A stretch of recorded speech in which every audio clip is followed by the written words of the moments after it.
In the remote town of Blackwood, there stood an ancient house, weathered by time and cloaked in perpetual shadows. The locals called it the Forsaken Manor. Those who dared to go near spoke of whispers, shadows that moved on their own, and an ominous feeling that clung to the air like a shroud of dread. The tale begins with Emma, a determined investigative journalist with a reputation for debunking paranormal myths. Emma had heard legends of Forsaken Manor and was convinced it was yet another overblown ghost story. One rainy autumn evening, she set out with her camera and notepad, ready to expose the truth behind the legend. As she approached the manor, the heavy iron gate creaked open as if inviting her in. Undeterred, she made her way through the overgrown path, her footsteps drowned out by the rain.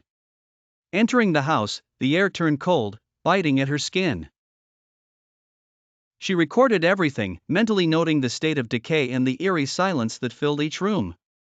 Her flashlight flickered, illuminating fragments of old portraits, their eyes seeming to follow her every movement. Then came the whispers, faint and elusive, like voices carried on the wind. Emma dismissed them as drafts or old pipes.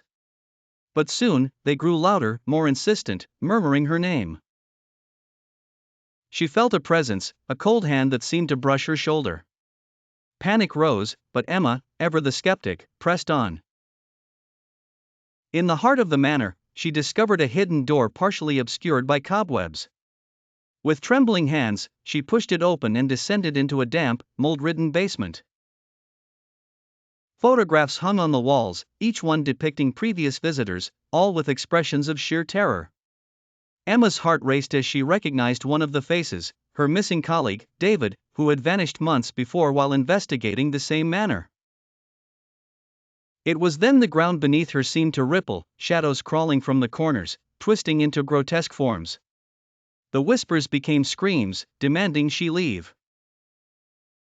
Emma stumbled, her flashlight falling and shattering, plunging her into darkness. Desperately, she felt her way along the walls, the shadows growing more tangible, almost solid. She reached the stairs, but a force pulled her back. Emma screamed, the sound lost in the cacophony of voices. In a final act of defiance, she pulled out her camera and clicked one last photo. The flash briefly illuminated the room, revealing a mass of twisted faces, eyes full of malice. Then, silence. Days later, the police found Emma's camera just outside Forsaken Manor. The memory card contained one last image: Emma, surrounded by shadows, her face frozen in terror. The house stood silent once more, its whispers waiting for the next to enter.